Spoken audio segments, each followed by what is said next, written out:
Good morning, everybody, and welcome back to the Steps to Soul podcast. Today, we're discussing a fun little topic, the difference between buying a franchise versus a non-franchise business, and what's the right fit for you. Today, we're answering all the questions a lot of buyers ask. Should I buy a franchise, an independent business? We'll break down the contracts, fees, financing, due diligence, and most importantly, help you figure out what's the right fit for you and the differences between them. Because there are actually some striking differences that most people who have never bought a business before probably wouldn't consider, and or kind of how it can affect your bottom line. And let's be honest, we all buy business to make a good return, right, Chris? Yeah, we sure do. That's that's the reason for business. I don't think anybody goes into business to be a charity case or, nonprofits. We all No, want the same thing. We want a return on our not only our investment but our time as well. that's correct. And the real question we get often from a lot of first-time buyers, especially in the Main Street space, is, do you buy a business with a blueprint and a brand, or do you buy one that you have to kind of do it all yourself? Which would you prefer? And what franchising brings all consideration, let's be honest, it brings brand, it brings training, and it brings knowledge. You're buying all that pre-wrapped up in a nice little package versus buying an independent business where there will be some knowledge from the owner transition over, as we know. But let's be honest, the majority of it is homegrown, it's organic, it's not going to be the same as buying a quote unquote franchise proven concept with all the different parts and pieces lined up. And that's where you pay more for. So let's kind of talk about what really is a franchise, and let's kind of do some of the core difference. Let's start there, because once we break that down, I think the rest of our conversation today will give people an insight to what might be the right fit for them and why you might want to go a certain path versus another. First off, franchises, when you buy a franchise, you purchase the right to operate under that franchisor's brand and system. And that's governed by the FDD, the Franchise Disclosure Document, in the franchise agreement. For example, if you buy a McDonald's, you get the right to use McDonald's sign, image, likeness. You get use of all their concepts, all their good information, all their food, all that good stuff. An independent business is a standalone business. It's a non-franchise one. You've got the owner's design, steps, processes, whatever they may or may not even exist, right? And typically, the beauty of your own business, as you obviously know, that I think the listeners probably know, is you have your own autonomy if you are independent. You can set your own rules to most part. You can set your own marketing strategy, branding, color scheme, logo, whatever you want. You can be as creative as you want, scalable as you want.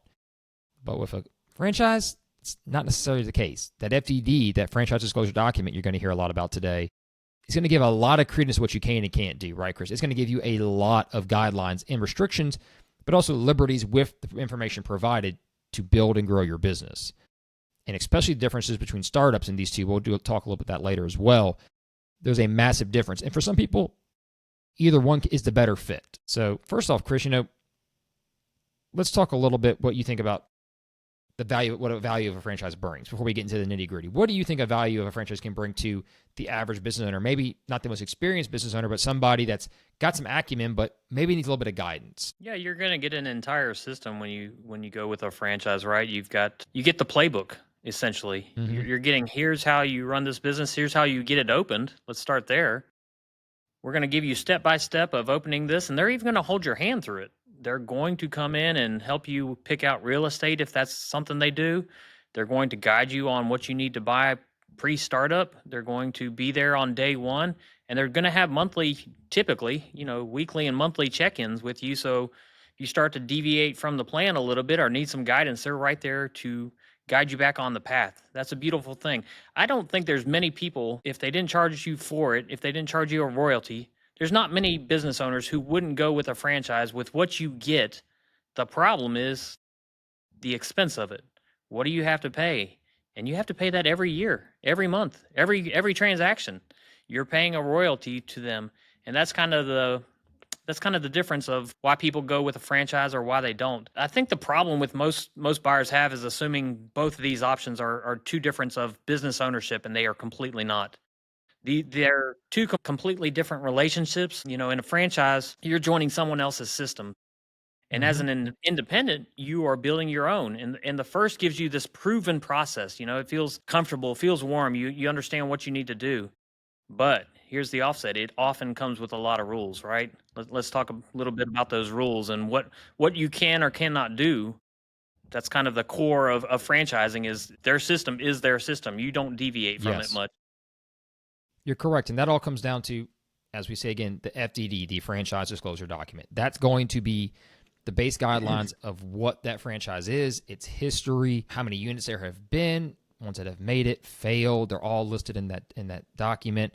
And of course, there's also the franchise agreement, which kind of dictates a little bit more of what you can do. But the FDD is kind of the first boilerplate key document you're going to get. Once, so say, hypothetically here, I'm looking online, I want to buy a franchise. I see one out there, a startup or existing. I find out, I inquire, base conversation.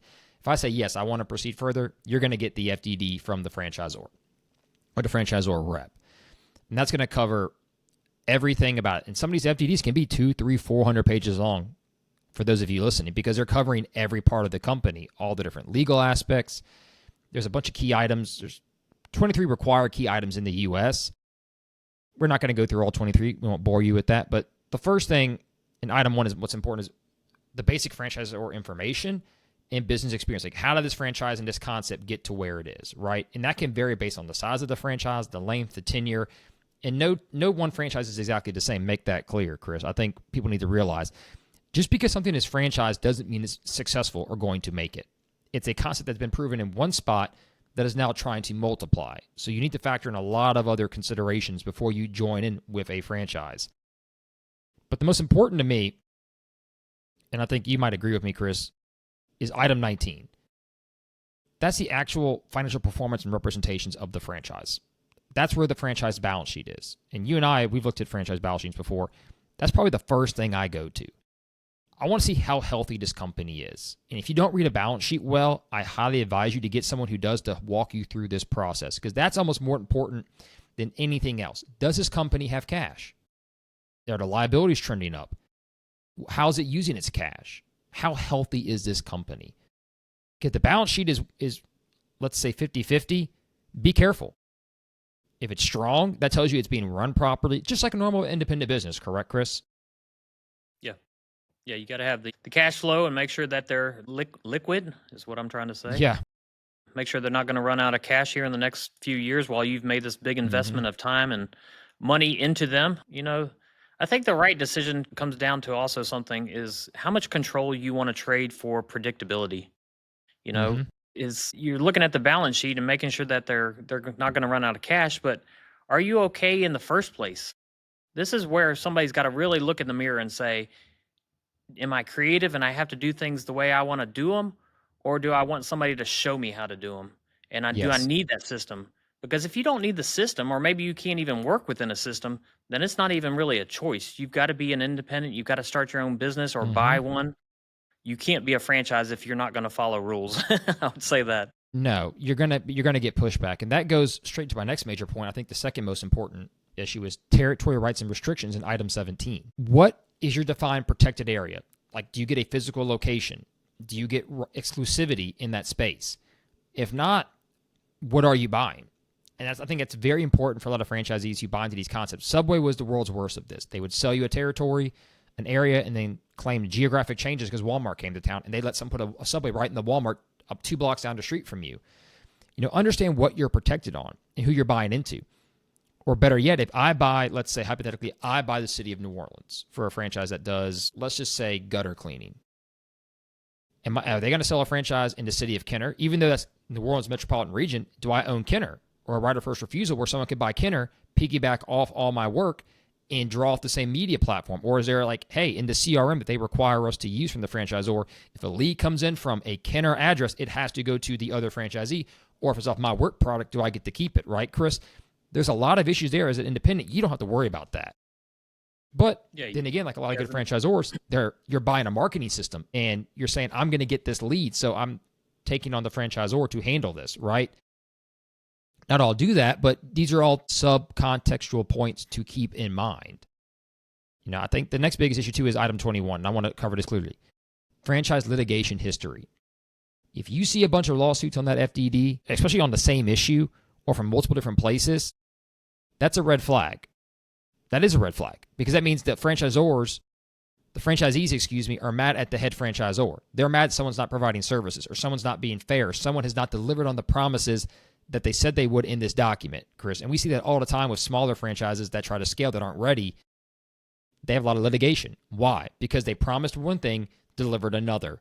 And when you're buying a brand and concept and you're paying these royalties and you're paying these fees, that's expected. Like you're like, this is the part that should be guaranteed, right, Chris?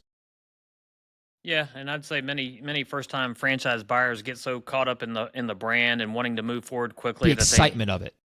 they skim over that FDD and they miss those actual things in the FDD. They're all in there, but like you said, these things can be 150 to I've seen ones that's almost 400 pages. Who wants to read 400 pages these days? No one's going But to read it. Now, AI today, yeah, use it at your advantage, right? I mean, come on. yeah. Plug it into AI, let it skim through and see if it sees any red flags. Ask it about legal issues. Ask it about item 19. Ask it, does this company look like it's going to be liquid for a long time, or is it running into issues? You can do all that very quickly, and you don't have to go find that exact page number or be so skilled in balance sheet. I'd still take your recommendation on finding somebody who does that if you don't read balance sheets and profit and loss. I think it's very important. But yeah, I've reviewed a lot of FDDs, and I know this is part of the process where buyers need to slow down. They need to hire a franchise attorney or some kind of expert in this field and understand how Yes. every clause will affect not only their success, but we've said this before. You need to be thinking about an exit before you even buy into the business. How is this franchise going to control your eventual exit from the business? You're right. And scalability. Let me add that to your points because franchises can help you scale, but also they can limit your scalability based on what they provide as far as services, where you can buy your products from, and your territorial restrictions and or fees. So let's talk a little bit about the franchise agreement. We've kind of hit the FDD a little bit, gave some talking points. And if you have questions, you can always reach to Chris or myself. But franchise agreements. Most important thing you got to look at first off, how long is it good for and what's your renewal rights? Otherwise, stop right there. That is the most important thing. Like you just said, how can you exit the business, right? Well, here you go. Most franchises now are a 10-year agreement. And then it's a renewal every 10 years. Well, just know that renewal, if they make changes to that franchise agreement, they're going to make you abide by that. You're not going to get to keep your old one in perpetuity like in most cases, unless it's set up that way. So you've got 10 years to build this business. We know 2 to 3 years is the hardest point to get to good cash flow, right, Chris? So you've spent 30% of your time getting to where you might want to be. Now, can you scale it more, or what can you do? So now you've got 7 years to run this business on your initial contract like a lease. The problem is if you don't start preparing to sell it by year 8, you may not find a buyer in time for year 10. And now you have a conundrum. Do you renew for 10 more years, sign these guarantees, and do this and hope to find a seller, a buyer for your business? Or do you just unload it, right? And that's where a lot of franchisees, the operators get in trouble. We see all the time people dive into these concepts, they don't do their homework. In the bad cases, they're stuck now with a franchise that's not producing well, that they're not running properly, that they had bad expectations on, or were sold a bunch of garbage by an independent franchise rep, and they got 8 years left on this contract. And they're calling us going, Brandon, Chris, I got to get out. I didn't buy this Subway to run it myself. But now they can't do anything, right? They're stuck for 8 years with these guarantees. That's brutal. Now, there's times when these franchises work out great for a lot of people. That's why franchises are so popular. But you need to know what that's going to be, and at least in my next issue. Royalties in the systems. Are you required? How much royalty? So how much margin can you make, right, Chris? How much can you scale to make that margin? Because you're often getting cut off 6 to 8% off the top, not counting the fees. In the systems they give you, in the products, you have to buy from their distributors. Like McDonald's, you buy from their distributor. So you can't, or Subway, you can't go out to your local grocery store and get the tomatoes and lettuce if you're running low. You got to buy from their guy. Well, in some cases, their guy is not convenient for you in small towns and rural areas. So you have to consider and weigh those factors. Whereas an independent, do what you want, right, Chris? You can call Cisco. Hey, Cisco, I need tomatoes now. Or, hey, worker, go to Walmart, buy as many tomatoes as you can buy. We got to keep the pizzas coming out. Like, there's a lot of things that go into that. The franchise agreement is so important. That's your rules and regulations. That is your governing body to some degree. Yeah, I think the biggest surprise for franchise buyers comes after closing, when those royalties and those ad fees, they start hitting your bank account and you start seeing what's coming out of it. And I think initially they probably underestimate ongoing cost. You know, the solution is doing a real pro forma. And this is where a CPA or a franchise consultant can help you put together a pro forma and make sure that you put those royalties as an expense, those marketing dollars that they're requiring you to either send to them, or at least some of them Spend have them yourself. where yeah, you got to spend it yourself, but they're going to check and make sure you're doing it. You and I can both assist buyers through how these royalties change their EBITDA and how independents Mm-hmm. can reinvest that same money into local marketing instead. So we can see, hey, this is what this looks like. This is what it looks like if you kept all that money. And yeah, you scale a little bit faster with the franchise because the system's in place, the marketing's in place. You can get to where you want to get.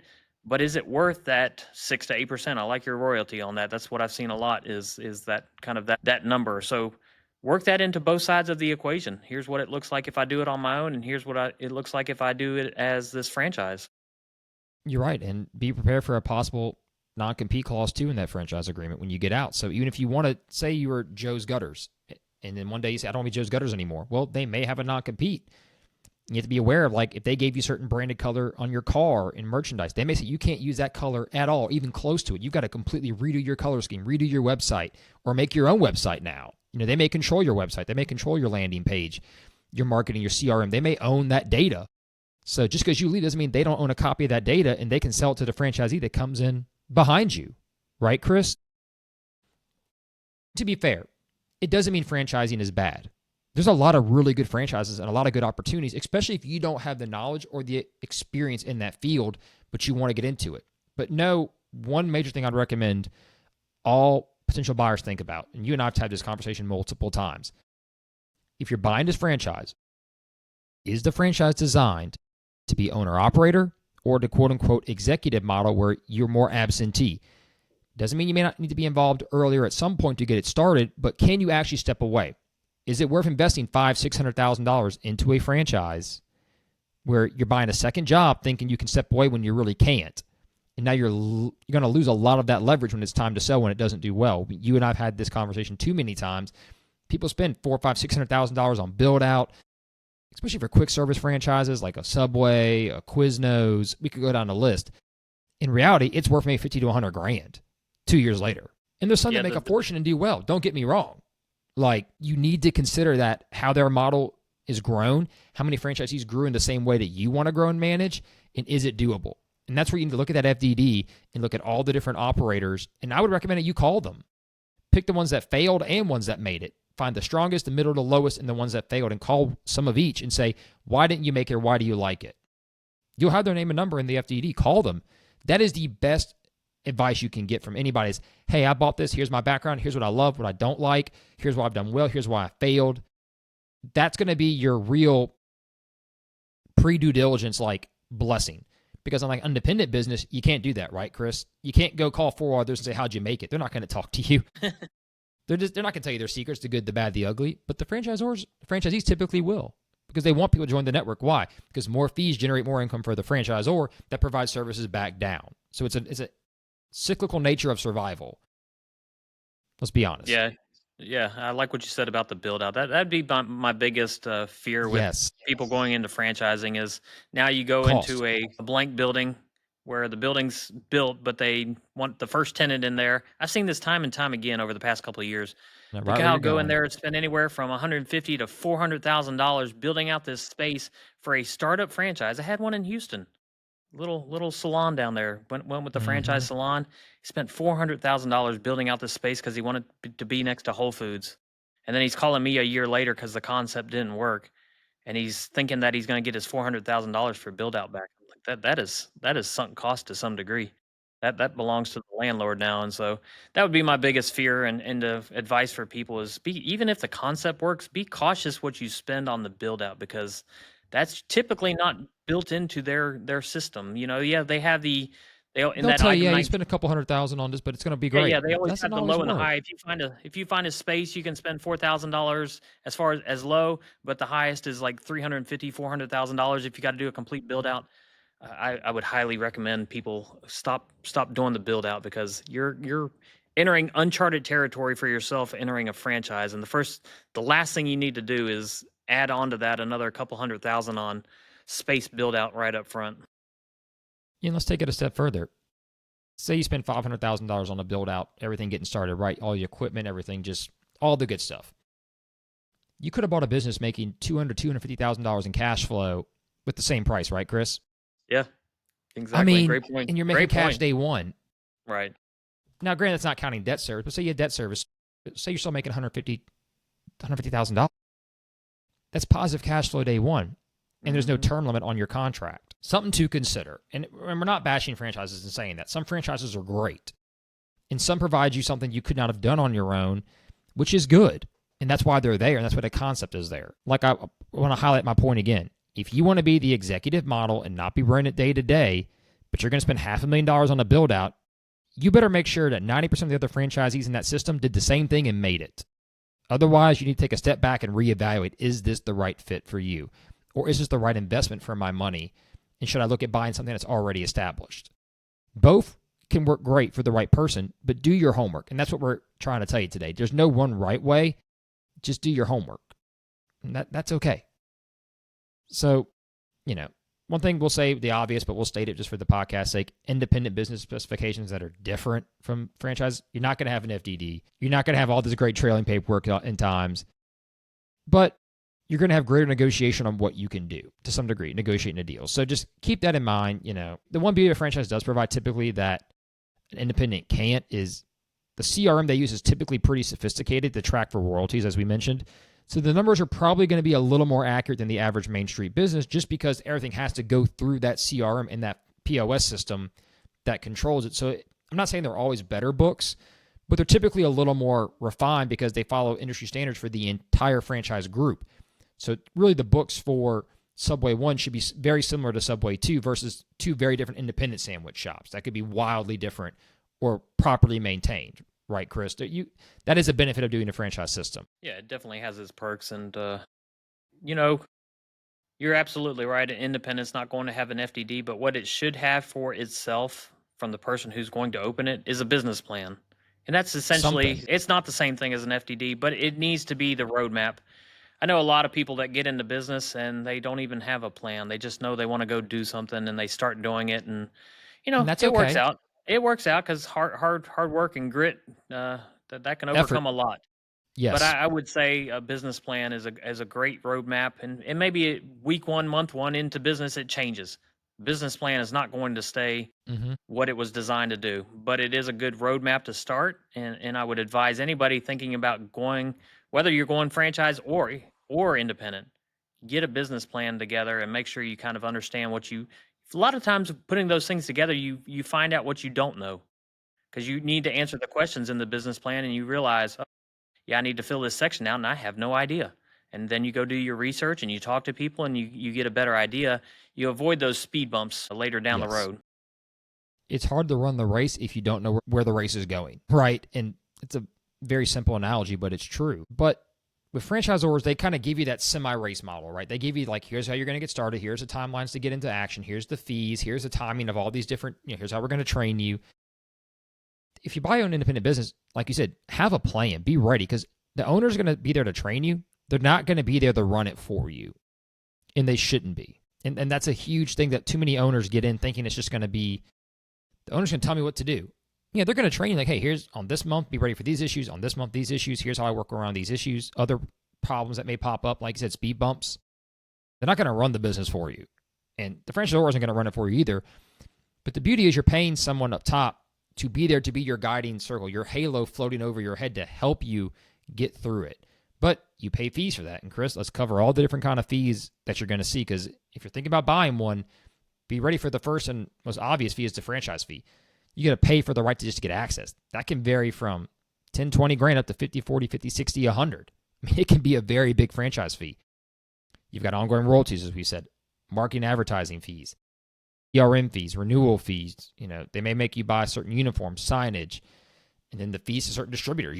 I mentioned earlier, you get to buy from their guys. So some of those costs are going to be built in and hard to control and hard to kind of cut if you need to. If you have an independent business, you can cut costs when you want from who you want. Doesn't always mean it's going to be easy or be fun, but you can if you need to. So something to consider there. But one thing I'd like to give some advice on with these fees to everybody in structure of your deal if you're doing a franchise. If you're buying into a franchise at an earlier stage or one that's not in your market yet, your area, maybe you don't want to spend 200 grand on franchise fees to buy the whole market, right, Chris? But you want to spend 50. Seriously consider in your offer to the franchisor that you have a right of first refusal to anything around you. Do not build a brand in your area for someone to piggyback off of and take say you have a big metro area, like I mentioned, Kenner to New Orleans, and then they can buy Kenner and piggyback off of you. Get that right of first refusal. Get those protections that while as you grow with this thing, you can then scale it to make it more sellable. Because as you and I know, a really well-run franchise at a certain size gets a bigger multiple than an independent business. It does. So if you can get that proper scale, it's a beautiful thing. But if you buy into somewhere where you can't grow because you're surrounded by other franchisees, you're going to be limited to what your market can produce. So just beware you're buying a business that may have a ceiling on it that can never outgrow its space because you can't organically grow much more because of your restrictions. The only other way to grow would be to acquire the neighboring franchises around you and absorb that business. That's a different strategy too. But those are some limitations you have to figure out, and then there will be fees associated with that. There's transfer fees for those franchises.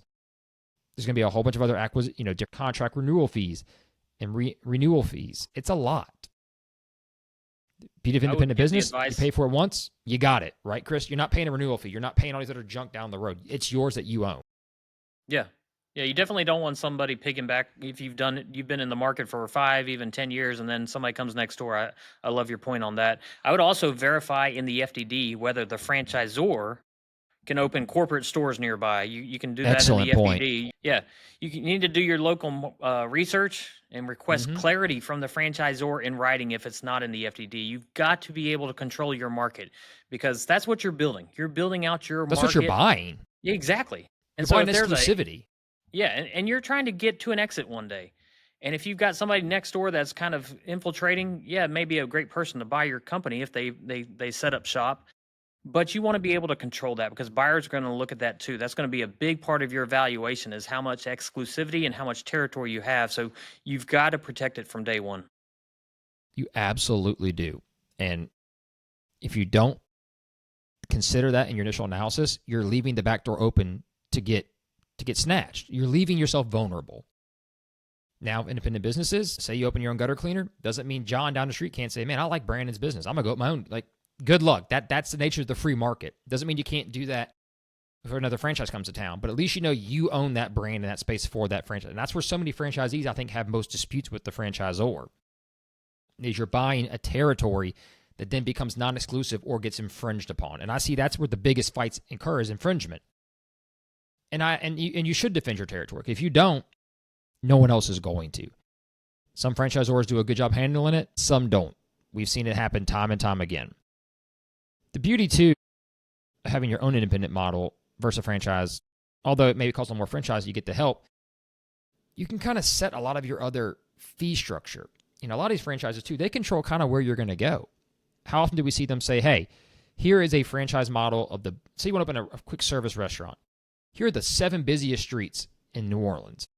They may be the busiest streets, but they're not the best for a quick service restaurant because you can't get to the dang place because there's traffic or there's a one-way down there. They tell them, look at the road map count. Like, there's so many cars. That's great. College Drive is a very busy street in Baton Rouge, right by my office. But you know how hard it is to get across College Drive on a Friday afternoon? You know how hard it is to get anywhere on College Drive? Yeah, you'll make money, but you're also limited. Same for Essen. Same for other streets. I've seen franchises come to town, tell their franchisee, build here. Busiest place in town. You know what the problem is? You can't get to the dang thing. Yeah, it's busy, but you can't get to it. So if nobody can get to your business, they can't make money. You can't make money, you don't survive. And often, too, I will say this as a fair warning to everybody out there. Do not let a franchisor bully you into buying multiple locations if you are not ready or just because you're doing well with one. I've seen a franchisor, I won't name names. There's a quick service restaurant in Hattiesburg, Mississippi. They opened one. They're doing great, okay? Killing it, right, Chris?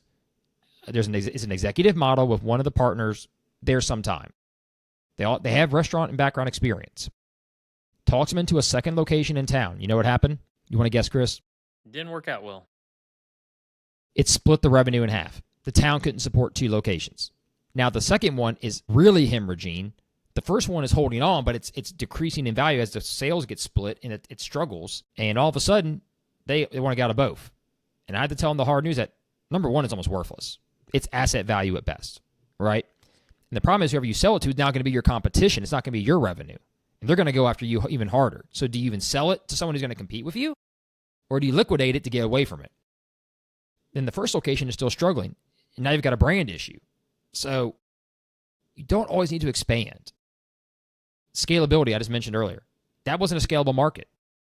It may have appeared so, and the franchisor thought you were great, and of course you could do the same thing over.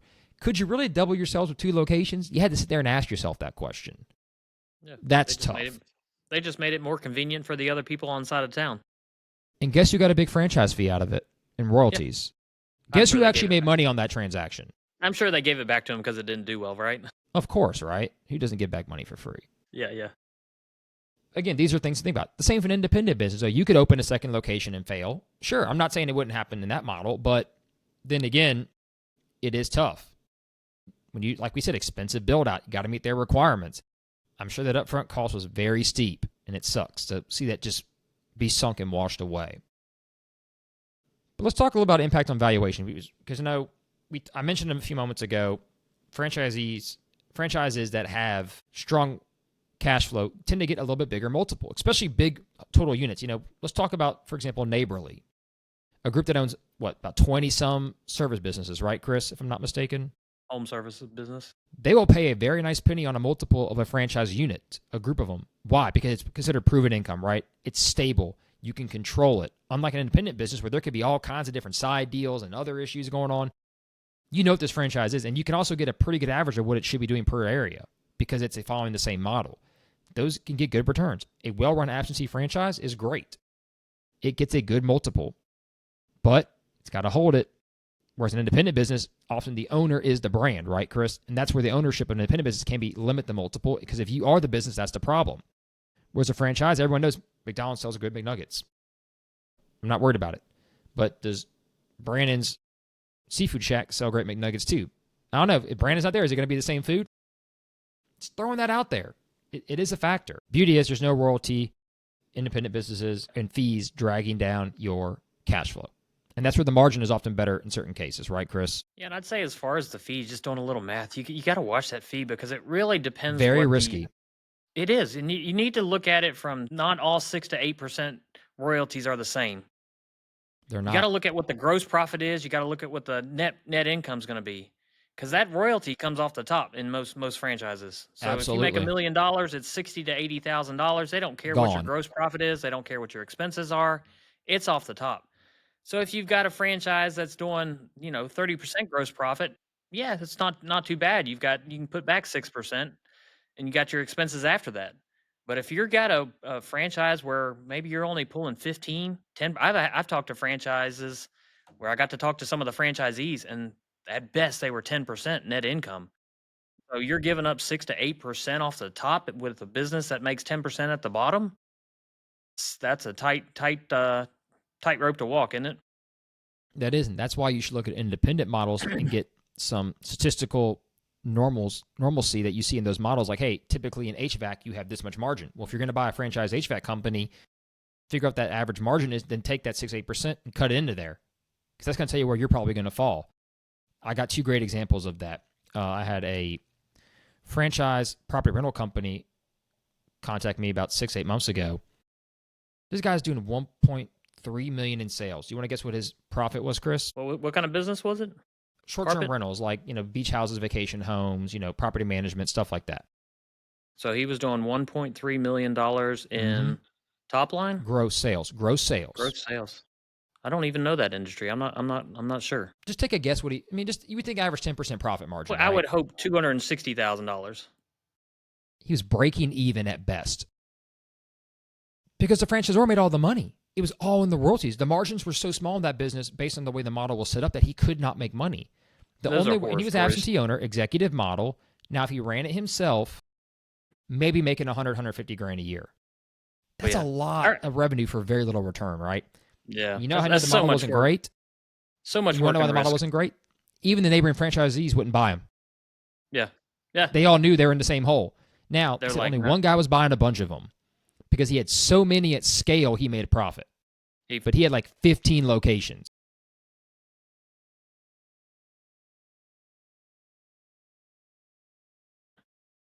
Yep.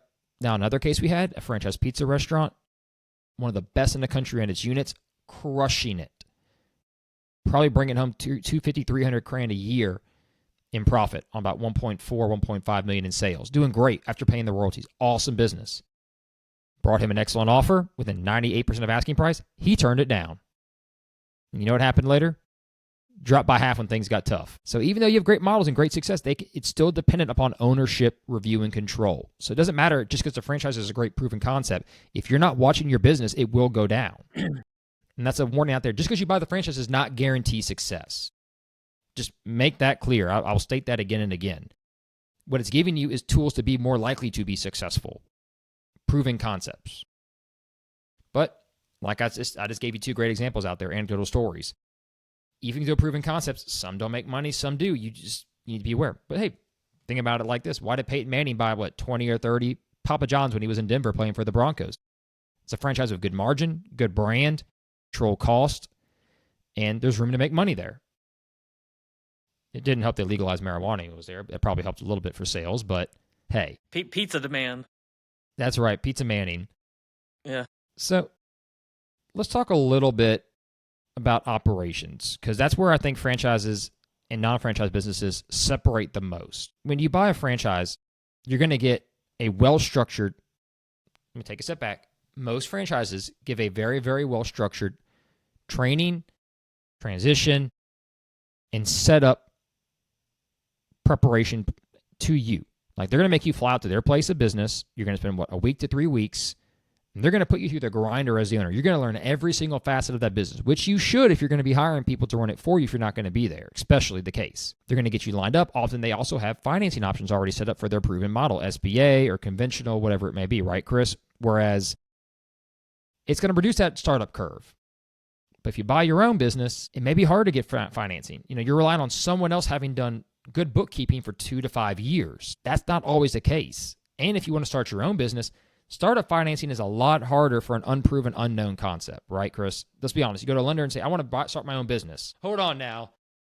But hey, I want to start this new Papa John's location in Baton Rouge. Oh, we'd love to talk, right? Right. Totally different reaction. And it is. And that's what I hope people understand too. That's why people buy franchises, because the risk to getting off the ground is much lower than starting your own individual concept. But you have your own freedom. You can buy your own, you can control your costs more on your own concept. But like you said it best earlier, you need to have a plan.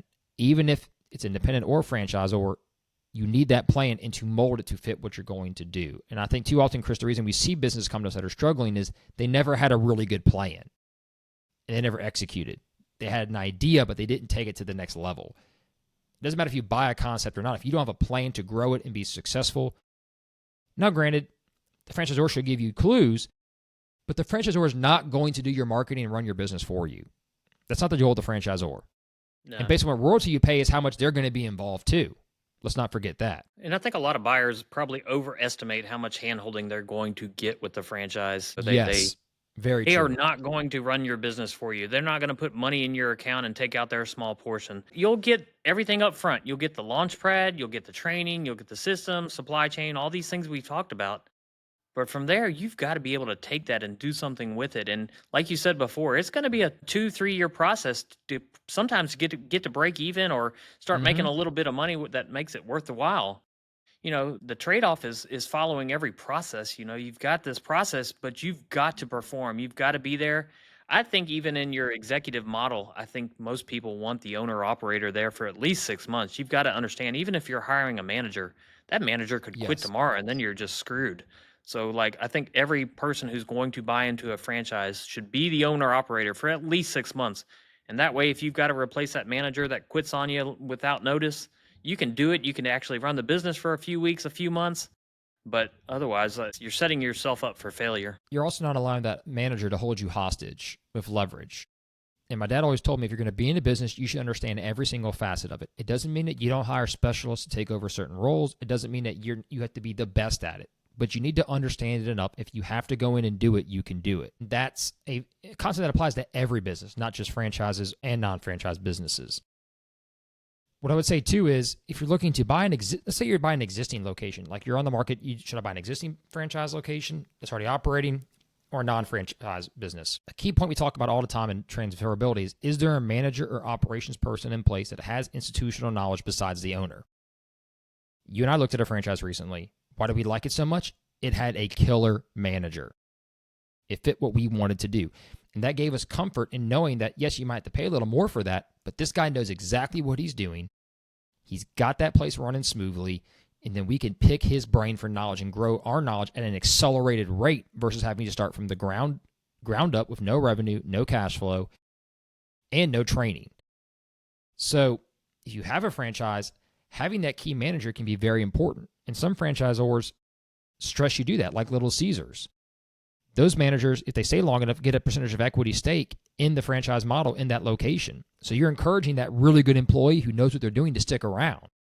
In today's world, Chris, you know how hard that is, especially in quick service food or tough hours.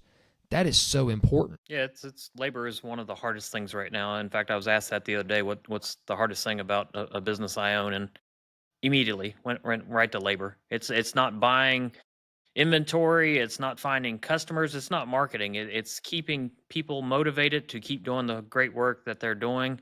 It's absolutely. I don't care if you're going to go franchise or be independent. That's going to be at least the top. If it's not the top three, it's probably the top hardest thing to do right now. Mm-hmm. It is. And the next hardest thing to do is get something financed if you're buying it. Let's be honest. That's the next hardest part. And, lenders like franchises because they have more proven concept, more data. It doesn't mean you're going to get financed more often. It all does depend upon your liquidity, your experience, and the franchisor as well.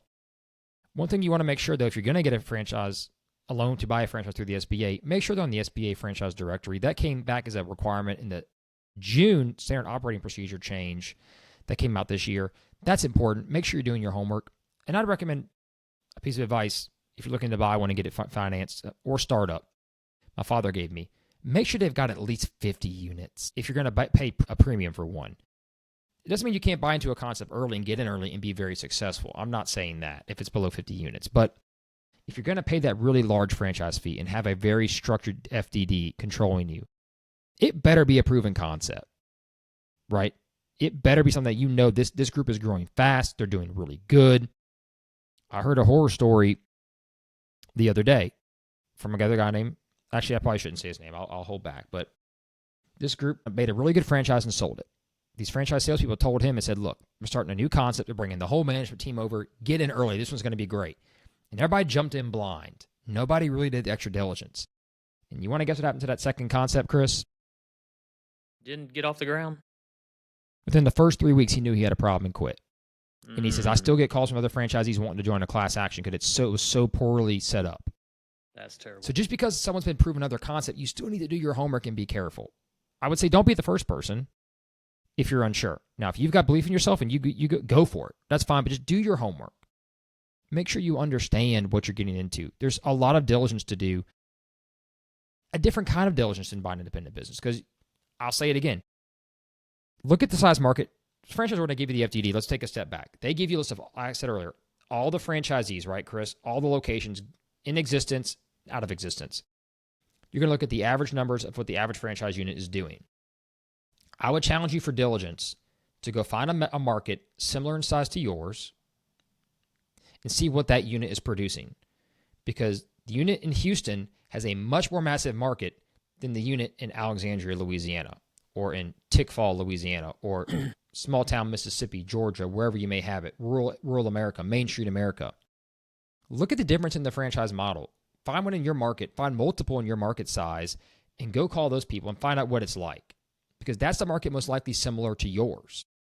Don't look at just the overall average that, well, man, a crumble cookie on average makes $500,000 a year in cash flow. Okay, that's a crumble cookie in a major city. Go find a crumble cookie in rural Alabama. How much is it really making, right? Does your local demographic support this business model or this type of franchise even to exist? And I see far too often people try and take concepts out of bigger areas into smaller areas, and it doesn't work. And vice versa sometimes. It's based on the way the business is set up. You need to really, really, really look at that FDD, and don't just look at the averages. Look at the markets that fit you and see how well they perform. I'd also ask too, Chris, to your point, we always mention transferability, right? Can you exit the business, right? What are the transfer terms of your business? Some franchisors only want you to sell to other franchisees. Some want to have control of the sale process when you want to leave. You can't hire an independent firm to come in and sell your company. Make sure you understand that too. because they're going to control what goes on if that's the case. If they have control and interest in how you sell it on the back end and they have to control that process, you're at their mercy fully. You have no actual independent control to get out besides just quitting. You need to do your homework there too. It's tough. It is. Gotta read your homework. I've run into a few of those. I've had some franchisees call me over the years, and they first had to either get permission or speak to. Yeah, they had to get permission. Then they had to put it out there to all the existing franchisees. And if nobody stepped up, then they had to go with their broker that specialized in their location or their type of business. And then after a year, they were finally able to give somebody like me or you a call, and I got the business sold for them in one particular case, and we had a buyer in 90 days. It was such a beautiful business. I honestly don't understand why none of the other franchisees didn't. Very well-known national brand. You'd recognize it if I said it. But, I know exactly which one you're talking about. I remember that one. Yeah. It sold for a great multiple, too. It was a very good business.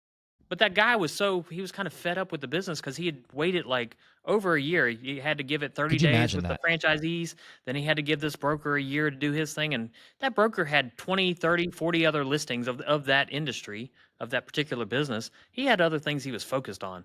And so finally, when he was able to go to an independent broker, we were able to bring him a buyer. But yeah, you got to watch those controlling things because when you want out of business, you usually want out of business fairly soon. Yeah, you might give it 3 months, 6 months, but there's a reason that you started thinking about selling your business and wanting to get out. And now you've got this entity that you've partnered with that controls how you do that. And let's think about this too a little bit, Chris, because we've seen this model play out in different franchises that we've spoken to. Locations in smaller markets are not as desirable to pick up as to your portfolio as big markets. We talked to a franchise group recently. The man was in a city with 2.2 million plus people.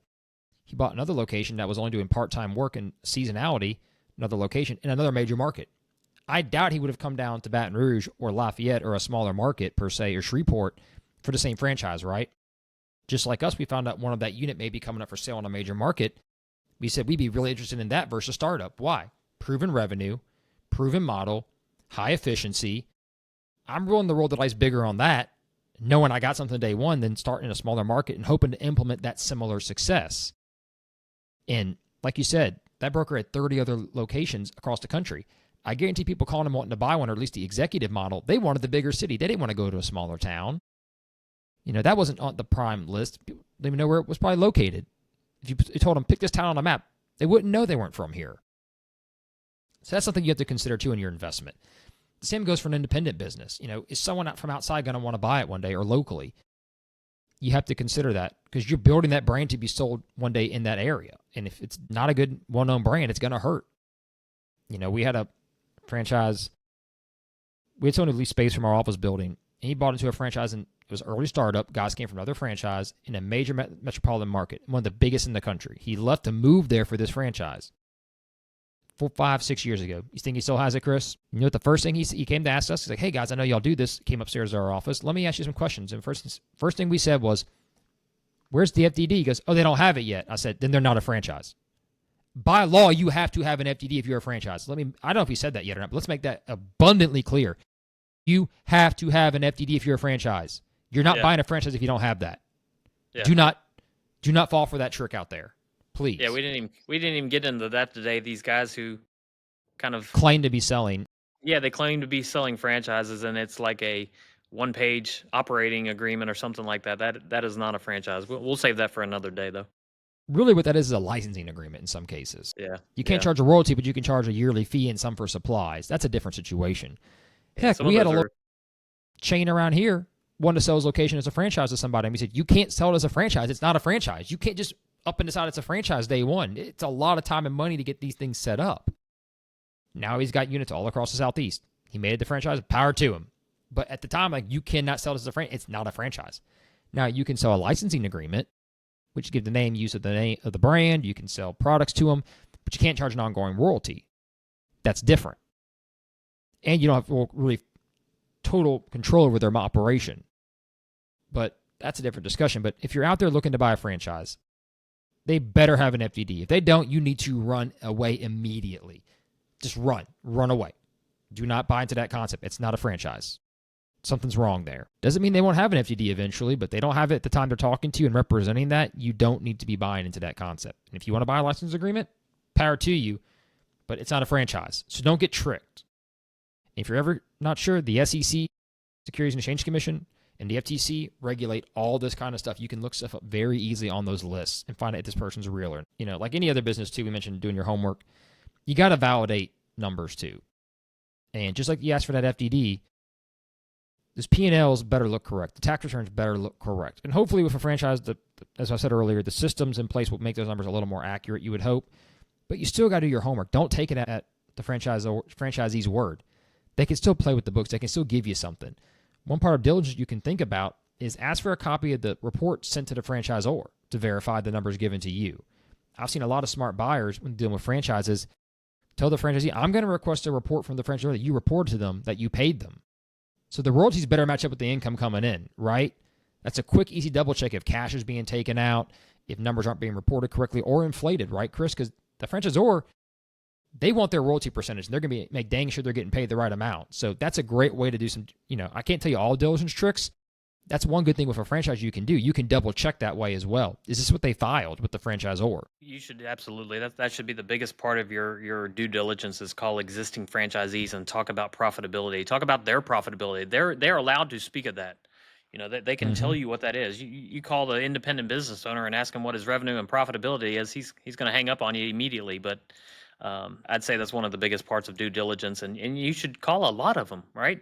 You don't need to call 2 or 3. You can call every single one of them. Call as many as your heart desires. Yeah, exactly. So I find most are pretty friendly too. You? What's that? I find most franchisees are pretty friendly if they know you're looking to join. Now, they're not going to tell you every secret of the book, but they're going to give you some disclosure for the most part. I see that all the time. Most franchisees want other good franchisees in the system because the rising tide lifts all boat. It makes their unit more valuable. Yeah, and you'll find out some interesting information because a lot of times these calls are set up by the franchisor rep, the sales rep. They're making introductions to these franchisees. Now, like you said, you can call any one of them in the FDD, but it's nice to have that introduction. And I've spoken to franchisees and ones that I've been interested in, and they kind of let some things slip that where it killed the deal for me. And I think they were just talking candidly, and we had a 30-minute, hour-long conversation. Yeah, it just things come out organically and naturally from the questions that you're asking, and that's kind of where you find out, hey, what's your profitability, or what are you seeing from everybody else? Yeah, I'm making 20% because I'm in this 2+ million market, but I know the guys that are in the 500,000, they're struggling. They're doing 10%. So you call some of those and you start verifying that information.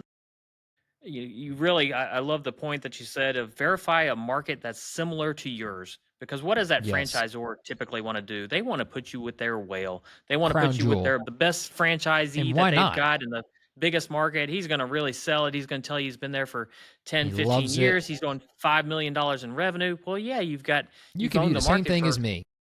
Exactly. I call that guy that's been in the market for 2 years and that population of 300, 400,000, whatever your city is, if you're in a smaller city, find out what they're doing. What are their struggles? Are they breaking even? Are they considering getting out?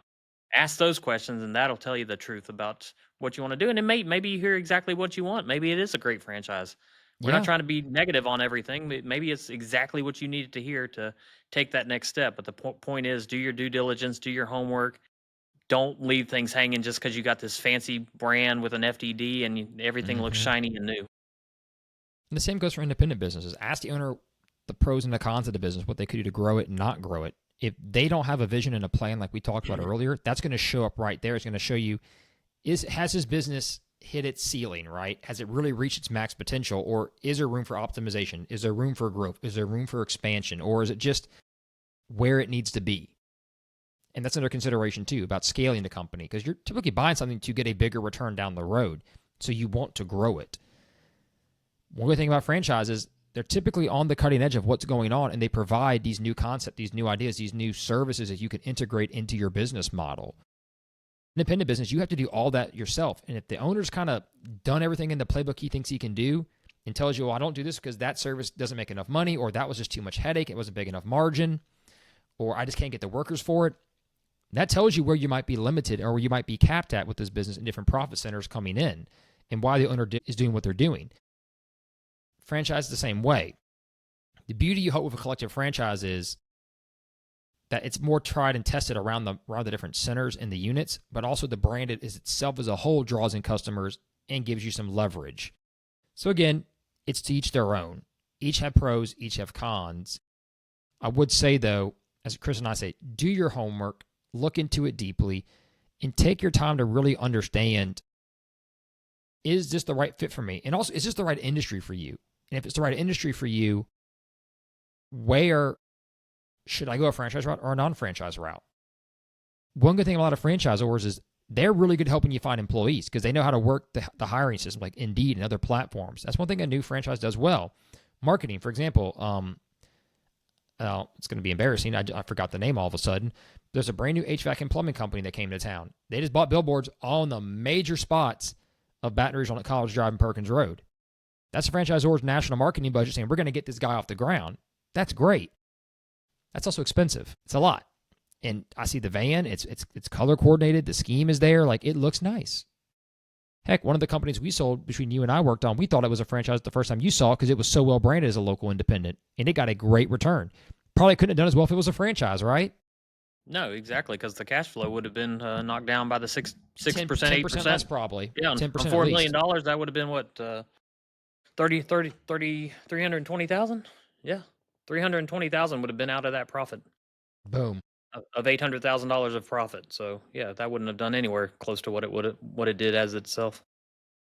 No, and there's nothing wrong with franchise either. Like, I like franchises. There's a lot of great value for franchises out there. The question is, right fit for you, right model size for you in your market, and the right fit for you is also, do you want to be an owner operator or absentee? And that's something you have to decide for any business you buy. Same for independent business. Because I see far too often we've talked about buyers want to come in. I want to buy an absentee business making all this money. That's great. If they exist, they cost more. And as a franchise, they cost even more. But you got to remember, there are different scales and limitations how long it can operate, and the fees and associated costs and time, royalties. We've covered all that. And if you'd like some of that in digital format, you can reach out to Chris and I, and we can give you a little quick checklist of things that we see and things to keep in consideration to use along your search. I would tell somebody, if you're starting your journey, don't be afraid to look at franchises, especially well-established locations.